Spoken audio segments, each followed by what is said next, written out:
The rain was coming down in violent sheets when Armin, a poor mechanic barely earning enough for bread, noticed a black luxury SUV stalled near his tiny roadside garage. The vehicle looked completely out of place in this forgotten corner of the city.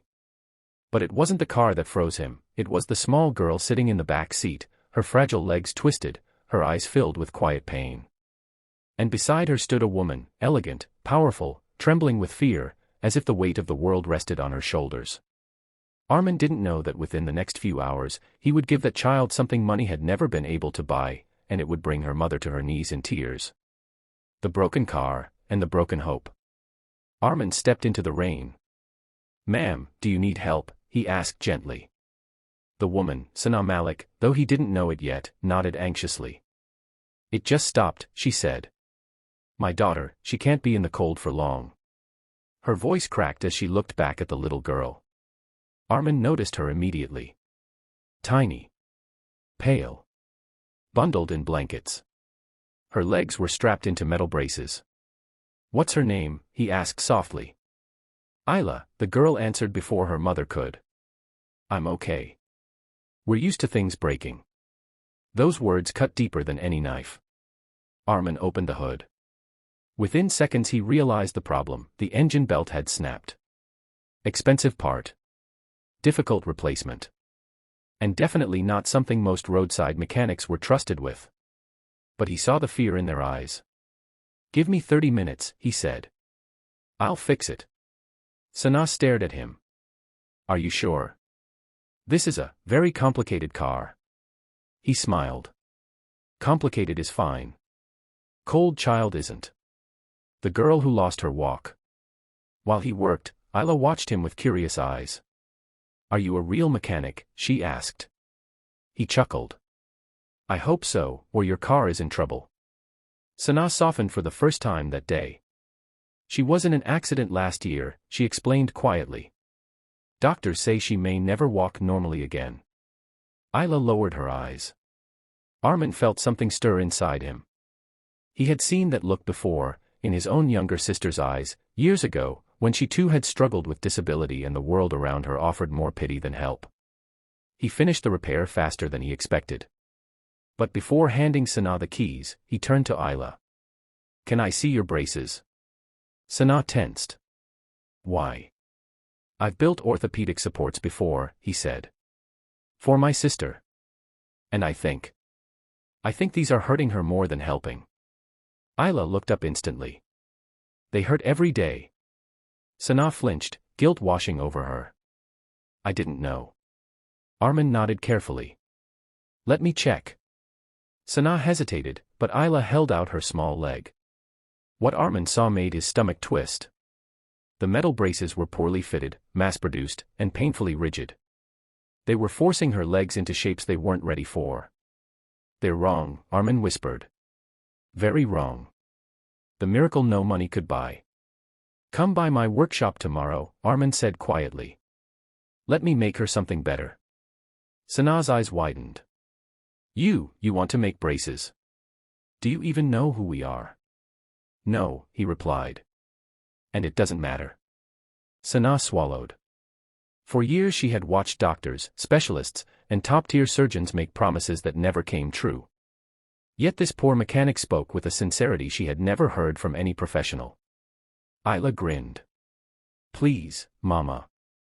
And just like that, it was decided. The next day, a mother's secret.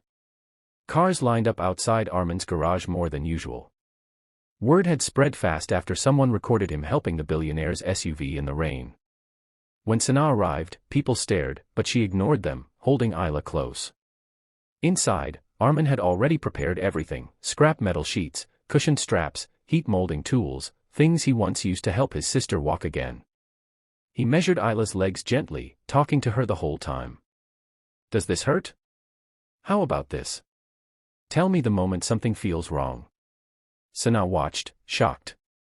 "You're incredible with her." Armin shrugged. "Children deserve patience. Especially when the world hasn't given them enough of it." She bit her lip, fighting tears. "You don't know how many doctors rush her, how many talk over her. She's just a case to them." "To me," Armin said, she's a child trying to walk. Challenges they faced. 1. The wrong materials.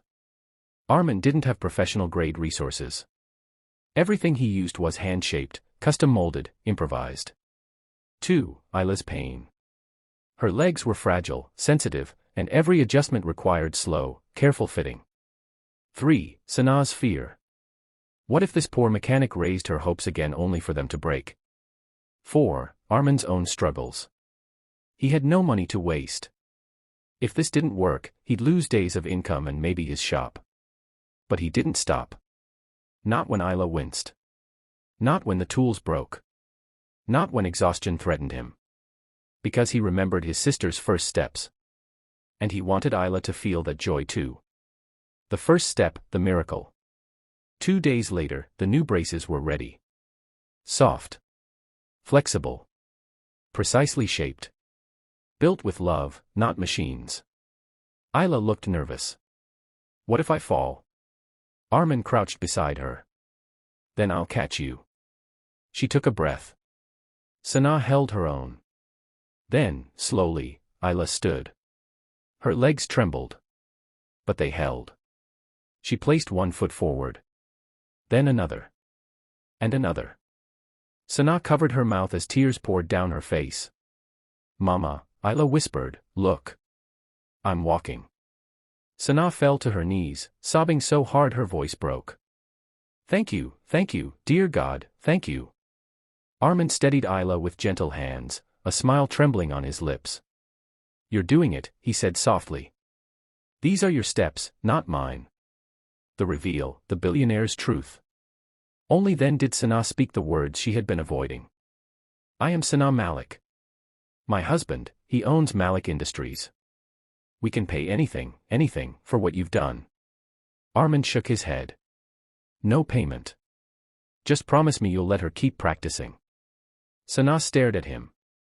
She had met businessmen, politicians, powerful people, but never someone like this. The gift that changed everything. The next morning, Armin stepped out of his garage and gasped. Trucks. Workers. Equipment. A full renovation crew.